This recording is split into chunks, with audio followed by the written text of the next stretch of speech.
Pancho, ¿cómo te va, Raúl? Buen día. Buen día, ¿Todo Raúl. bien? ¿Cómo Sí, estás? todo muy bien. Bueno, arrancamos ya. Arrancamos ya arrancamos con él, sí. Arrancamos tempranito con él.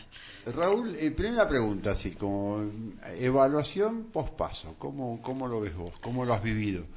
La verdad que en términos de la interna estamos muy conformes con el resultado. No esperamos que haya tanta diferencia. Era la primera vez que teníamos una interna dentro del PRO, digamos, Sí, a sí, nivel sí. general, Claro. con dos candidatos del PRO que estaban disputándose la candidatura para la presidencia, así que era un poco la novedad de no saber Sí. cómo iba a resultar eso, y bueno, y ahora empezar a trabajar para octubre. Pero, ¿estás conforme con el resultado? ¿Lo ves bien? ¿Crees que...? Mira, yo creí que a nivel general nacional iba a andar mejor Juntos por el Cambio. Creo que ahí la sorpresa fue un poco la irrupción de Milei, que tuvo muy buen desempeño Sí. en la elección y que claramente afecta, digamos, a nuestro electorado. Entonces yo creo que ahí un poco está la explicación de los números, digamos, ¿no? Una elección que es sumamente abierta, porque la verdad que cuando uno mira las diferencias que hay entre los tres candidatos, bueno, puede realmente pasar cualquier cosa de cara a octubre. Señora. Pero piensas que, como lo decía Patricia Bullrich, es indudablemente la gente quiere un cambio, ya sea porque votó a Milei o porque lo votó mayoritariamente a Patricia, en este caso Cambiemos. Sí, yo creo que, bueno, que la voluntad de cambio, cuando uno lo mira al revés, digamos, cuántas personas fueron a votar y votaron un cambio, más allá de cuál fue el que más los representaba, claramente hay una voluntad de cambio en la sociedad. Y eso se vio a todos los niveles, digamos, también se vio en la provincia y también se vio a nivel municipal, ¿no? Casi el 60% del electorado votó un cambio. Más allá de que, bueno, cada uno se representaba con un cambio diferente, Sí. o cada uno dentro de las alternativas elegía, pero creo que también es parte de lo que hay que trabajar y que entender del mensaje de las PASO.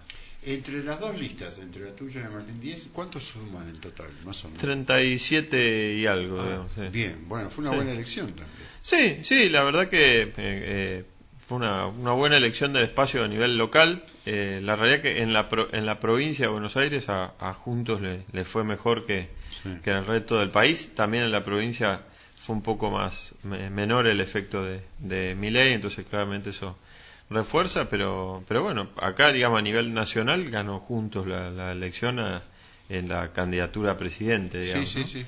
Y creo que también dentro de nuestro espacio, que ofrecía de alguna manera dos opciones de cambio, uno más moderado que el otro, también se hizo notar mucho el mensaje ese, ¿no? De que hay una sociedad que no quiere cambios a medias, sino que quiere realmente cambio profundo, ¿no? Una Argentina que sigue siendo, bueno, que seguimos como en caída libre. Eso es lo que lamentablemente sentimos todos sobre todo cuando vemos el rumbo de la economía para dónde va. Entre las cosas que llaman la atención es la cantidad de gente que no fue a votar. ¿Cómo evalúan ustedes esto? Siempre va menos gente entre las PASO y las generales. Ajá. Eso es una realidad. Sí, normalmente es un poquito más la que votó menos gente que de lo habitual. Sí. No una barbaridad, tampoco nunca vota el 100% del seguro. padrón, pero yo creo que eso nos va a mejorar de cara a octubre. Hay mucha gente que cree que las PASO no es una comuna, que no se define nada, digamos, ¿no? Y la realidad es que se define muchísimo. Si no, que le digan a Mauricio Macri que en las PASO del 19 se terminó el gobierno. Claro. Digamos, la realidad es que las PASO te marcan un sentido y un rumbo, y bueno, y te plantean también dónde está ubicado cada uno de los espacios y de los candidatos. ¿Cómo se preparan? El 2 de septiembre comienza la campaña. ¿Cómo se preparan ustedes para la nueva campaña? Va a ser larga la campaña, ¿no? Sí, a ver, trataremos de trabajar sobre las propuestas, que es lo que un poco estamos presentando, y tratar de llegar a la mayor cantidad de gente. Creo que nosotros tenemos que tratar de llegar a ese electorado que votó cambio. No todos acompañaron el cambio que se proponía de Juntos por el Cambio, pero pero hay una voluntad de cambio que tenemos que tratar de representarla y también transmitir el mensaje de que hay un cambio que es posible. Claramente, cuando uno analiza los números a nivel local, bueno, somos claramente el espacio opositor que tiene posibilidades de ganar, y creo que eso puede también alentar a un montón de personas que en las PASO votaron tal vez el cambio que más los representaba, a elegir cambio que es posible, digamos, ¿no? Ahí se va a dar como una segunda evaluación del voto con los resultados de las PASO en la mano. ¿Piensas que los votos de Martín Díez van a ir a tu lista, a tu...? Mira, por una cuestión de experiencia, siempre se han retenido los votos de las PASO a las generales, incluso cuando no han acompañado. Nosotros hemos tenido interna casi que en todas las elecciones, y incluso en la del 17, que recuerdo que Marcus había renunciado a integrar la lista, salió a decir que no representábamos ningún cambio y todo así, sacábamos más votos en las generales de lo que habían sacado las dos listas en las PASO, digamos, ¿no? O sea, al votante no se lo acarrea de un lado para el otro. El que nos vota también en el marco de un espacio, de un contexto, de una propuesta, y por lo menos desde nuestra experiencia eso siempre se revalida en las generales, y sí, claramente tenemos que trabajar para aumentar ese caudal que nos está faltando para ganarle al oficialismo. ¿Ya hubo charlas con él? Sí, ya hemos hablado con él y con parte del equipo de él también, de algunos de los integrantes que estaban en la lista, que ya los conocíamos de antes, y bueno, está esto, digamos, es momento de mirar para adelante y trabajar todos para ganar en octubre. Sí, él lo decía igual en una entrevista acá, que sí que iba a acompañar para poder... ¿Van a incluir los concejales de él en la lista de ustedes? Sí, porque por el resultado de la interna, sí hay algunos de los candidatos a concejales que se integran a la lista nuestra. Así que eso también ayuda a integrarse, digamos, ¿no? Claro. ¿Cómo vas a encarar la campaña con el sentido de qué le hace falta a Exaltación de la Cruz? ¿Qué es lo que ustedes ven que les hace falta? ¿Qué es lo que hay que cambiar? Mira, principalmente creo que hay que cambiar la mirada en algunos aspectos. A ver, uno analiza una gestión que tiene muchos años, donde claramente uno no está 30 años haciendo todo mal. Claramente hay cosas que se han hecho bien. Creo que la parte de lo que se ha hecho en salud es muy bueno. Sí veo una desmejora notable del sistema de salud en los últimos años. Creo que porque hay una demanda que es creciente, porque crecemos permanentemente. Sí, Exaltación claro.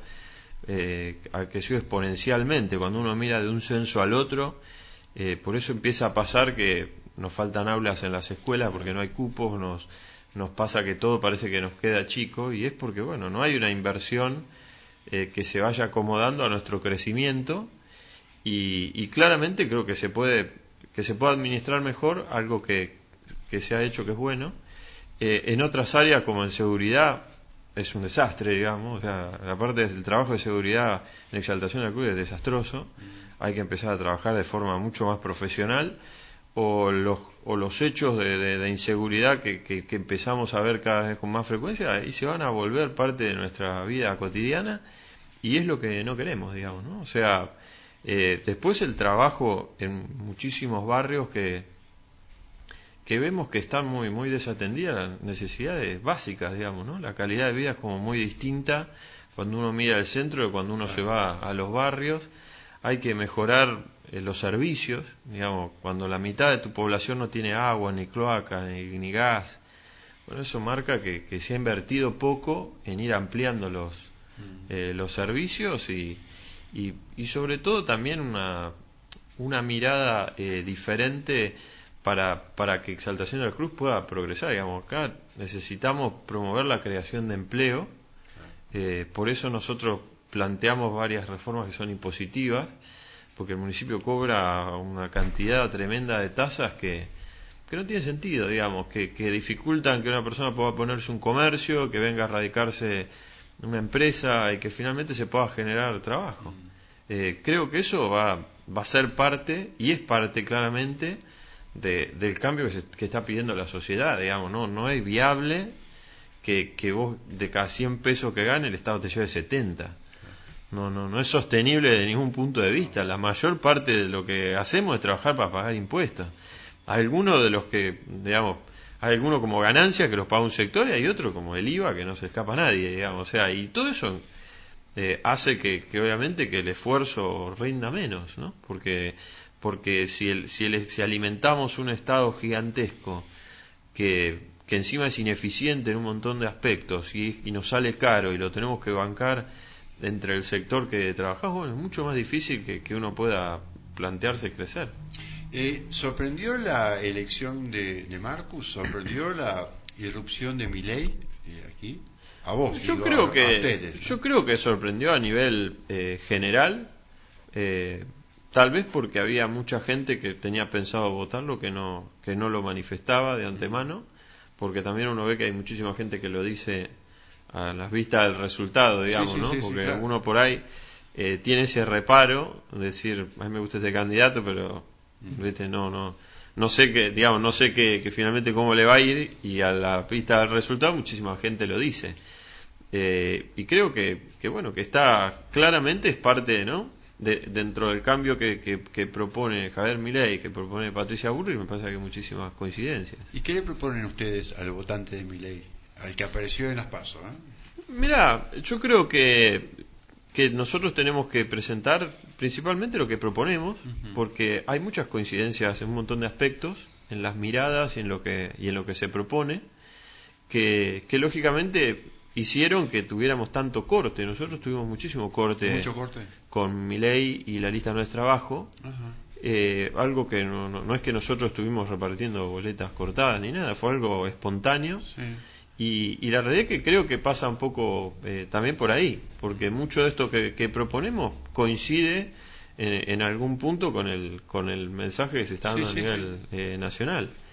Y después insistir en esta idea, digamos, ¿no? El que votó a Milei porque quiere un cambio, bueno, tiene la posibilidad también de generar un cambio en la Exaltación de la Cruz, que no podemos ser ajenos, porque si los municipios no son parte de los cambios, hay como un nivel, digamos, de profundidad de los cambios que no se termina dando, ¿no? Claro. Y nos pasó, nosotros lo vimos mucho entre el 15 y el 19, y la realidad es que los municipios tienen que ser parte de esas cosas para que no se den estas situaciones que son décadas de las mismas gestiones, con las mismas personas y con las mañas que vienen con estar tantos años.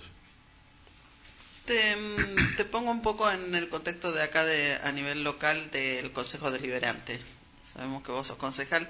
El tema de la granja, ya que me preguntaban ahí que explicaras un poco qué está pasando con esta granja de acá de los floristas en Los Cardales.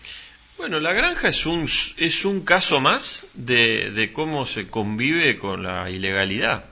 Yo solo para hacer un reconto de lo que pasa.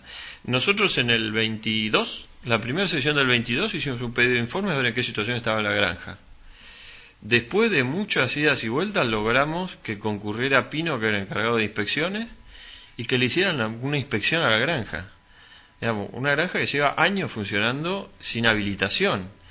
El municipio sabe que está sin habilitación, porque no pueden no saberlo, y nos dice el propio encargado de las habilitaciones que coordinan con la granja para hacerle las inspecciones, pues si no, no les abren.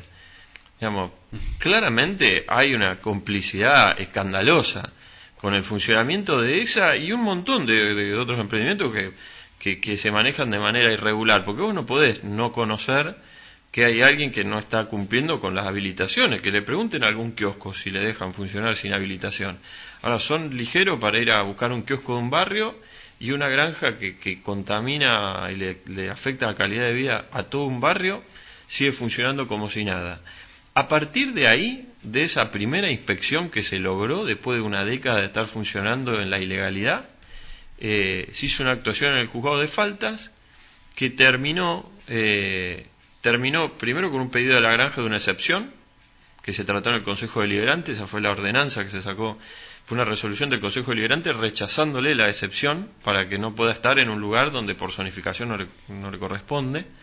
Y eso terminó con una sentencia en contra del juzgado de faltas. Ordenaron el despoblamiento de la granja, que es básicamente sacar los animales. Sí. La empresa tiene otras granjas, con lo cual no debería representarles ningún problema llevar los animales para otro lado, pero finalmente no cumplieron y hay una orden de clausura que el Ejecutivo no está queriendo cumplir. Plantear que tiene que ser el juzgado el que haga un desalojo es como si uno le dijera a un juez que le ordena a la policía ir a hacer un allanamiento, la policía le contestara que tiene que ir el juez con los empleados del juzgado. Por algo uno es el poder judicial y el otro es el ejecutivo. Digamos, el ejecutivo, además de ejecutar las ordenanzas del legislativo, ejecuta las órdenes del juzgado de faltas. Bueno, en ese ida y vuelta y con una interpretación sospechosamente errónea de las normas de falta, es que se están negando a hacer el desalojo de la granja. El juez de faltas es el mismo hace 30 años. No es la primera granja que desalojan, hay un montón de antecedentes y se manejaron de la forma en la que se ordenó. La novedad es que ahora el municipio plantea que ese procedimiento no los comprende, como si tuviera que el desalojo hacerlo otro. Y claramente hay algo que tienen que explicar, digamos, pero es que eso siempre se tiene que dar la intervención al juzgado de garantías y ir a hacer una cláusula en desalojo. Digamos, es un procedimiento estándar que nadie que está 30 años gestionando puede ignorar. Ni siquiera es la única granja sobre la que se ordenó. Ahora, ¿cuál es la particularidad de esta granja? Bueno, tienen que explicarlo los involucrados. Digamos, ¿por qué hay un tratamiento especial puntual sobre esta granja que se la deja operar de manera clandestina? Lo tiene que explicar el intendente. Nosotros le presentamos un pedido de informes en el Consejo Deliberante para que nos dé esta información. Eso fue el 8 de agosto, que fue la última sesión antes de las PASO. Presentamos un pedido de informe pidiendo que nos informen en qué situación estaba la granja, y los concejales del oficialismo lo votaron en contra. Digamos, ¿cuál es el motivo por el cual un concejal le cancela a otro la posibilidad de pedir información? Porque yo entiendo que a los concejales del oficialismo también les debería interesar qué pasó con esto. Pasó casi un año desde la sanción de la ordenanza que le negó la excepción a la granja, y la granja sigue ahí, digamos, ¿no? Y también es importante poder explicárselo a la sociedad, a los vecinos, porque muchos participaron de esa, fueron al consejo cuando se trató esa ordenanza.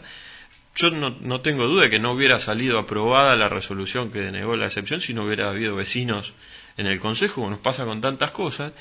Y tendría que explicar por qué se niegan a dar la explicación. Ahora presentamos otro pedido de informe ya dirigido al juzgado para ver si la información que se niega a darnos el intendente nos la da el juzgado de faltas, para poder transmitir a la sociedad en qué situación está el tema, que claramente los afecta, porque todos hemos visto las imágenes, no se puede vivir así. Ahora, parece que desde el oficialismo están descubriendo la granja ahora, que desde la oposición se está planteando esto, y que los vecinos están planteando cada vez con más insistencia el tema.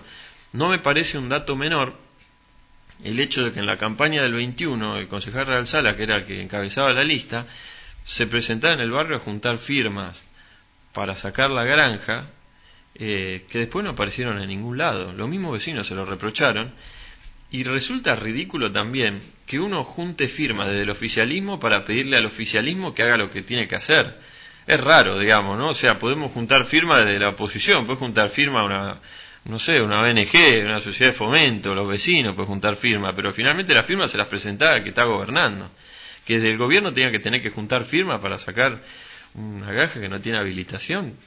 Me parece que claramente hay una intención de dilatar el tema, de desalentar a los vecinos, que la verdad que a muchos los desalentó haber participado de todo eso, y que finalmente parezca que nunca cambia nada. La realidad ¿El Consejo Deliberante se pidió explicaciones al Ejecutivo en este caso? Le pedimos, pero se negaron a dárnosla. Y la realidad es que los pedidos de informe también se votan, Y bueno, porque hay mayoría de concejales del oficialismo y lo votaron en contra, sin ningún tipo de explicación de por qué se vota en contra. En realidad que votar en contra de un pedido de información es como bastante, no sé, extraño, digamos, que uno se niega a tener información, porque desde el Consejo la necesitamos, desde el oficialismo, de la oposición, para saber qué pasa. Y ahora estamos trabajando sobre un pedido para tener información que, aunque sea venga del juzgado de faltas, que explica en qué situación está. Después, que el intendente agite desde medios que son partidarios, que hay una cuestión con el juzgado de faltas y esas cosas, bueno, habla también de la desprolijidad con la que se manejan las cosas, ¿viste? Que no se pueden dar las discusiones de frente y que finalmente el que está gobernando tiene que rendir cuenta de lo que hace y de lo que no hace, porque no es que se olvidaron que había una granja, porque ya me consta que los vecinos se quejan de esto, pero desde hace años. Y la realidad es que recién cuando iniciamos la actuación en el Consejo Deliberante, nos terminan de blanquear que no tienen habilitación. No, lo saben, pero no hacen nada para accionar sobre eso, y funciona un emprendimiento que está afectando la calidad de vida de muchos vecinos y que va a tener que reconfigurarse hacia otro lugar. Por suerte, dentro de todo, es una empresa que tiene otras granjas, con lo cual lo único que tiene que hacer es relocalizarla. A ver, ¿es un problema las granjas?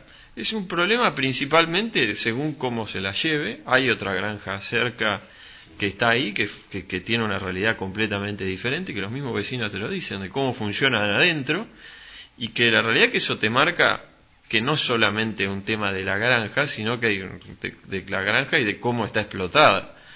Digamos, eso también genera el efecto que está pasando ahí. Bueno, hay que también pensar hacia adelante.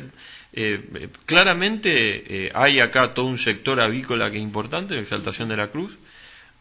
Pollo y huevos se necesitan porque son elementos básicos para comer. Hay que simplemente usar la cabeza para planificar dónde van a estar las granjas, hacer una zona donde se exploten las granjas avícolas, que estén en una zona claramente apartada de la sociedad, y que vos pueda ejercer una industria que es necesaria y sin afectar la calidad de vida de los vecinos.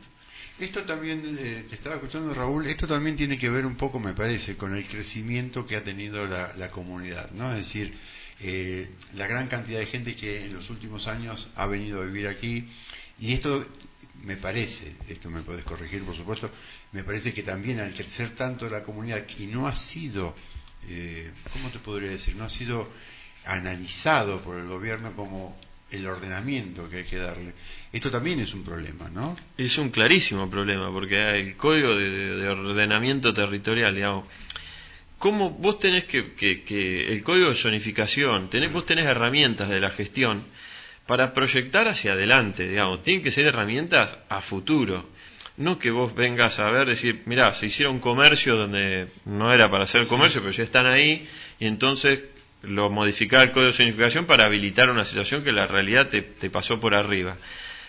A ver, hay que generar una proyección en una Exaltación de la Cruz que es grande, pero que tiene un marcado crecimiento poblacional, y que vos puedas planificar dónde va a vivir la gente, dónde va a estar la industria, dónde va a estar el campo, para que también no te empiecen a pasar estas cosas que cada vez lamentablemente son más cotidianas, de que te hacen un emprendimiento inmobiliario, que es un negocio fenomenal en cualquier parte, y entonces la gente que se va a vivir ahí empieza a tener problemas con un entorno donde antes no vivían personas.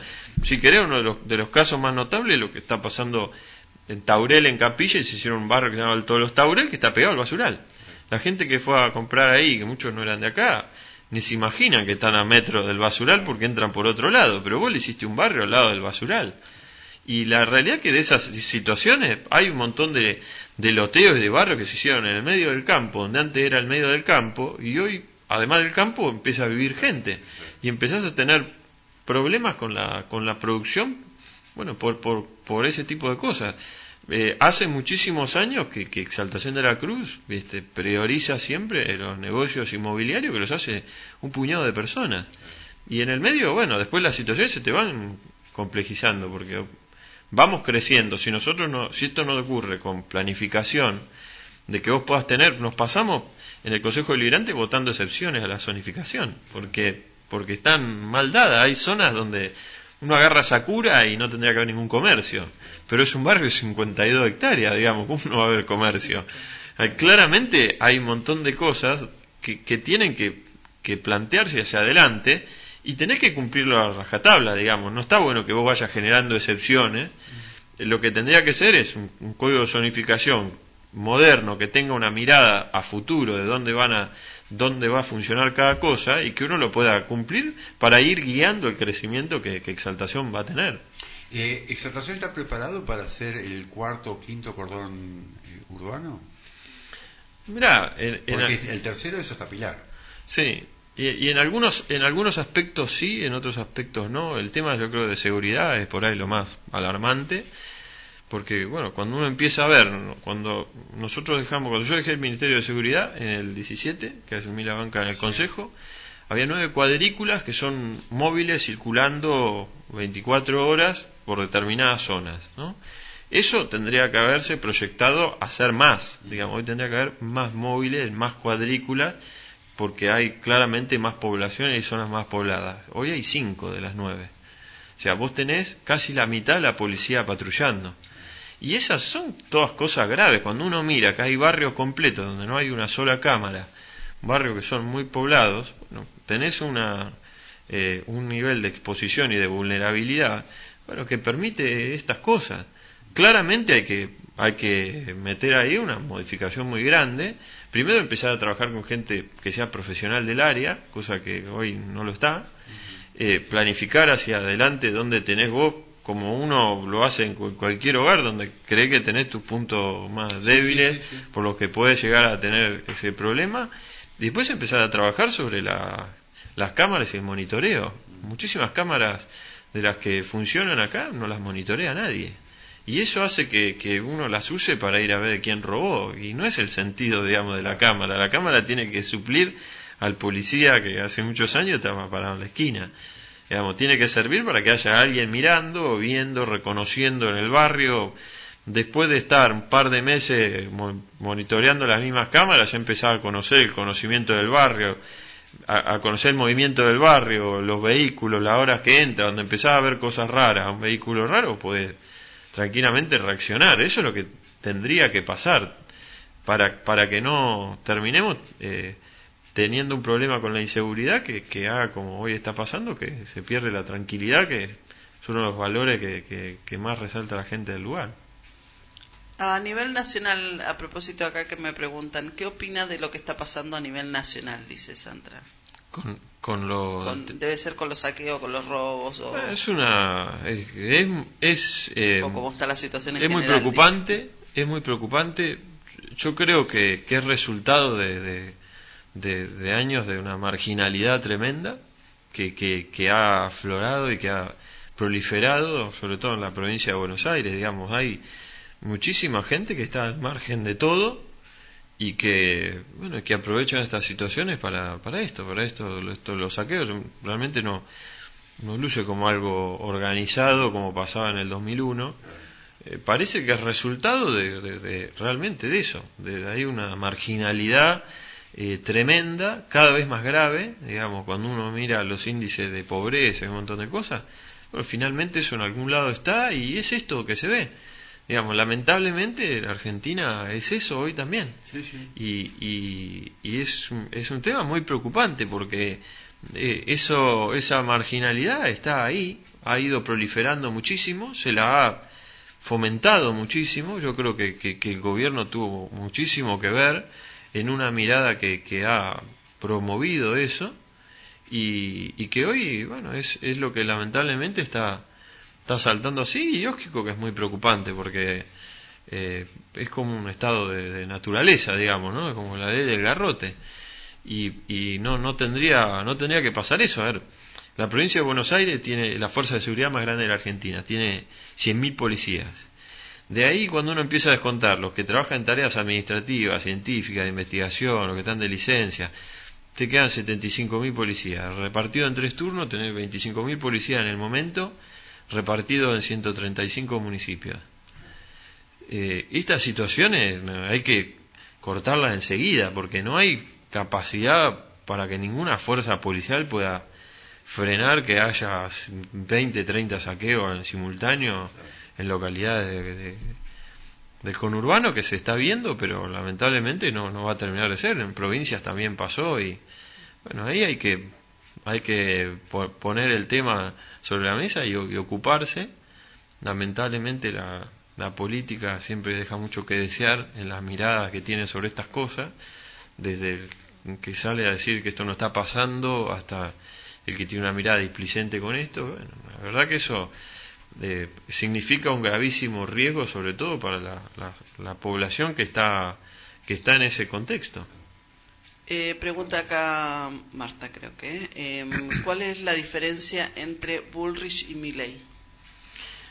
Mira, si yo tuviera que hablar de vuelta, creo que hay mucho de lo que propone Patricia, que tiende al orden. Argentina necesita, y esto tal vez puso sobre la mesa, que también necesitas ordenar la Argentina. Lógicamente que tiene un respaldo de gestión y tiene un respaldo, si se quiere, hasta legislativo, que pueda hacer que muchas de las modificaciones que vos quieras implementar sean viables. Yo creo que va a tener que empezar a trazarse acuerdos entre los sectores que proponen este tipo de cambios para después poder sostenerlo y llegar a puntos de contacto, porque sea que el presidente termine siendo Milei o que termine siendo Patricia Bullrich, bueno, va a necesitar del otro, porque muchísimas de las modificaciones que se necesitan hacer en Argentina, bueno, la mayoría tiene que pasar por el Congreso.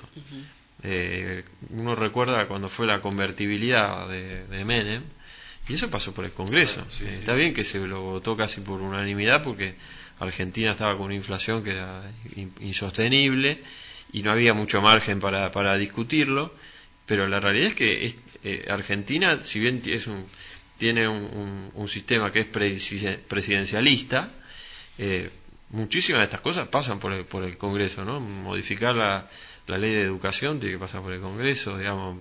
Las reformas que se plantean, incluso las que se hablan en la campaña, tienen que pasar por el Congreso. Y no está mal tampoco, en términos de que tenga que haber consenso, sobre todo entendiendo, bueno, qué es lo que te está demandando la sociedad. Bueno, yo la última pregunta que tengo para vos, Raúl, es, comienza el 2 de septiembre la campaña. ¿Cómo la van a encarar ustedes? ¿Del mismo modo que hicieron las PASO? Mira, es una elección diferente, porque creo que en una elección como la que vamos, nosotros desde la oposición tenemos que contarle a la sociedad qué es lo que queremos hacer. Sí. Desde el oficialismo tienen que explicar qué hicieron, sobre todo cuando uno va a pedir una reelección. Sí. Tienen que ellos explicar qué hicieron y nosotros explicar qué es lo que queremos hacer, que es lo que hemos trabajado, digamos, con las plataformas de propuestas que estamos entregando con las boletas, y bueno, andar en el trabajo en eso para tratar de llegar a muchísima gente. Hubo muchísima gente que no fue a votar, Claro. que va también tratar de decidir. Blanco, que lo decíamos también, ¿no? Sí, digamos, o sea, fíjate que hay 1000 y algo de votos que nos separan del oficialismo, y 11.000 personas que no votaron, digamos, ¿no? O sea, cuando uno lo mira desde ese lado, bueno, es una elección abierta. Claro. Y la sociedad tiene que elegir con las cosas sobre la mesa. Hay muchísima gente que ha votado cambios a nivel nacional, porque uno lo veía en los cortes y veía cortes con el oficialismo. Bueno, también es replantearse un poco eso, de que si uno votó a Patricia, votó a Milei, votó a Larreta para que haya un cambio a nivel nacional, pensando principalmente en que no quiere más kirchnerismo, bueno, que no, también poner sobre la mesa que es kirchnerismo lo que gobierna hoy acá, digamos. Estamos claros que si hay algo que ha cambiado entre la última gestión de Sánchez y los 4 años de Nani, es que hubo una mirada mucho más afín al kirchnerismo, y que, bueno, eso se ve también en la conformación de las listas, ¿no? Cuando estaban ahí en la disputa de darle más espacio al vecinalismo o a la cámpora, bueno, eligieron lo que eligieron, digamos, y hoy tenés una lista conformada por gente de la cámpora, de Levita y de un sector que yo creo que en general la sociedad ya no aprueba, digamos. Una mirada, se promueve una mirada que nos ha traído muchas consecuencias en Argentina y que lo estamos viendo, ¿no? Claro. Lamentablemente, digamos, nosotros no queremos que nos conviertan en un municipio de conurbano, no tenemos intención de dejar de ser lo que somos, y bueno, ese es el desafío por delante, ¿no? Pero se va marcando un rumbo. Cuando uno ve desde cuestiones más notables como el tema de los planos, el crecimiento de determinados movimientos sociales, acá en Exaltación de la Cruz, hasta cuestiones tan básicas como el arbolado público que lo han destruido para poner cemento. Bueno, también hay que decidir si queremos ser eso, digamos, ¿no? Si queremos volvernos una ciudad del conurbano o si queremos seguir manteniendo nuestra esencia, ¿no? De lo que somos, con el crecimiento que hay que tener, con el crecimiento que va a venir, porque el crecimiento de Exaltación va a seguir ocurriendo. Uno no lo puede pensar en frenarlo. Claramente estamos pegados a localidades muy grandes, es un distrito grande en posibilidad de crecimiento, que está muy cerca de todo y que tiene condiciones para que un montón más de gente se venga a seguir radicando en Exaltación de la Cruz. Hay que tratar de que eso pase de la forma más ordenada posible. La última pregunta: si soy intendente, ¿qué va a pasar con los sueldos de los empleados municipales? Hoy hay empleados que no llegan ni a 100.000 pesos, dice. Sí, lo sabemos, es uno de los temas que entendemos que son prioritarios resolver. Sé también que cada vez que hay elecciones se genera como una campaña de miedo diciendo que nosotros vamos a echar empleados. Nosotros hace 10 años que estamos haciendo esto para generar un cambio positivo. No venimos a echar a nadie, no venimos a dejar a nadie sin trabajo. Sí sabemos que una enfermera no puede ganar 80.000 pesos de básico, que no puede haber trabajadores que tengan 20 años de antigüedad que hayan cobrado 30.000 pesos de aguinaldo. Y mucho lo hemos tratado de plantear en el Consejo Deliberante con poco éxito. Hoy hay un convenio colectivo que nadie sabe qué dice, ni nadie sabe qué le ha generado, y tenés una planta grande de trabajadores municipales que en general viven mal. Cuando uno mira los sueldos municipales, la mayoría no llega a traspasar la línea de la pobreza. Bueno, eso claramente también hay un sentido ahí y hay un tema a resolver.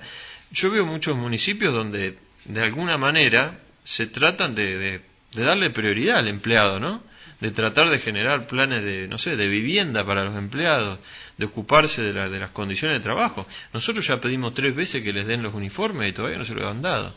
Digamos, hubo personas que yo me las cruzaba por la calle con 2 o 3 grados bajo cero, trabajando sin camperas. Y bueno, es un tema sobre el que también vamos a trabajar.